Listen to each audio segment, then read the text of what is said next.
These women are not strippers, they're go-go dancers. While it's true that some strippers do their work in schoolgirl outfits, and so do some massage therapists, not all women who dance in schoolgirl outfits are strippers. Seems basic, but it isn't.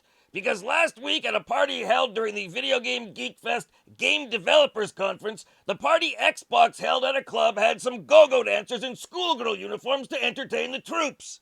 But the military is co-ed these days, so the decision wasn't universally popular. As an aside, what the hell's wrong with these people attending this party? Schoolgirls are dancing and the only video I can find is Ben Throop's useless footage of people standing around? You're video game developers and you don't know where to find the story? But I digress. The go-go dancers were there to try to entice the men to come dance, because at these events women don't need enticing, while men stand there slack-jawed in their stained t-shirts. Now, the complaints of the female attendees about the dancers were mostly that in 2016, a party should have male dancers too. Fair enough. That's what equality is all about. Male attendees should be made vaguely uncomfortable too. But the over-the-line comments started when tweeters started calling the dancers strippers. Remember what I said at the top? These women are not strippers. At no point do they take off their clothes. There isn't even a poll. But we've come to a place in the world where any women who enjoy their sexuality for fun and profit are lumped in the same category. That category? Whores. And who does this lumping? Misogynist men?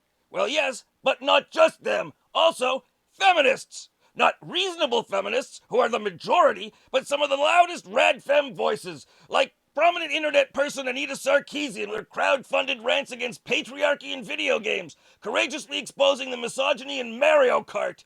Her theories are very popular with those more interested in a cause than context, and one of her principal proofs that gaming disrespects women? Female characters in tiny outfits with big boobs.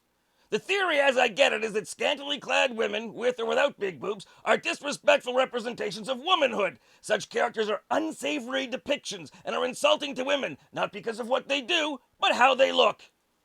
Pardon me? Isn't it a worthy goal of feminism to stop having women judged by their choice of appearance? To paraphrase Martin Luther King Jr., to be judged by the content of their character, not the capacity of their bra cups. And yet these same rad femme voices are right there to accuse someone of slut-shaming a woman for how she chooses her appearance. We were always at war with Oceania. The undercurrent: women who choose to enjoy and celebrate their feminine attributes are hurting the cause of feminism because these attributes principally appeal to men. But these critics don't blame the women themselves. Oh, no, because the women only think they are making the choice to enjoy their femininity, but are in fact victims of internalized misogyny, and so are not really capable of making correct choices and are unwittingly working against the cause of feminism. So woman lawyer, woman doctor, woman entrepreneur, good. Go-go dancer? Victimized whore. It's the feminist caste system. Look at the way the dancers' faces have been blurred, as if protecting them from being identified, because women who dance for a living are the shy types. But it also makes it look like the women are doing something incriminating. Also, by obliterating their faces, all we see is tits and tummy, reducing the women to objects. How is this feminism, rad femmes? But it isn't just the rad femmes who are thought policing. They cry patriarchy and let slip the dogs of lap. Yes, men who identify as rad femmes.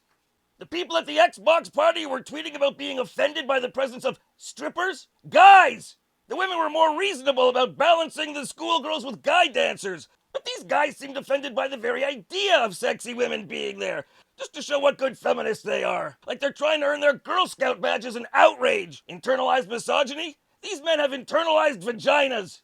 Wait a minute, all vaginas are internalized. You understand what I meant? Rad femme guys chase every opportunity to show their virtue, like those over-eager dogs when their owners get home, like the weasel from Foghorn Leghorn. These guys are so happy to be outraged, their reaction isn't knee-jerk, it's knee-jerking off. This is what happens when you're not part of the affected group you're championing. Zealous overcompensation. You have to overdo it to show that you're really on side. So attention, rad femme males, stop apologizing for having a penis. And to any guys who were offended by the outfits on the dancers, dudes, it was a dance club. They were dancers. Do the math. Plus, compared to what some ladies dress themselves in when they go to clubs, the dancers look like nuns. Now, I have a general problem with men who identify themselves as feminists rather than as feminist supporters. I support the goals of mainstream feminism, but I don't think that makes me a feminist any more than donating to the NAACP makes me black. The end result with these rad fem guys? They understand the words, but not the language. So they listen to the most out there voices and do things like classifying dancers as strippers and treating both as sluts. They're not sluts. Not go-go dancers, not strippers. Even prostitutes aren't sluts in the way you use the word, as a label of someone without morals or self-respect. I've known go-go dancers, strippers, and prostitutes. I've worked with them. I've socialized with them. And they were generally more decent people than the decent people who judge them. You know, this whole business of rad femme guys calling go-go dancers essentially whores, it all boils down to the sour grapes of men who call sexy women who won't sleep with them sluts. And they take that attitude and they camouflage it with a sheen of virtuous feminist outrage. No matter what you call yourselves, dudes, you're still petulant losers, so shut the hell up. I'm Ed the Sock, accept no substitutes.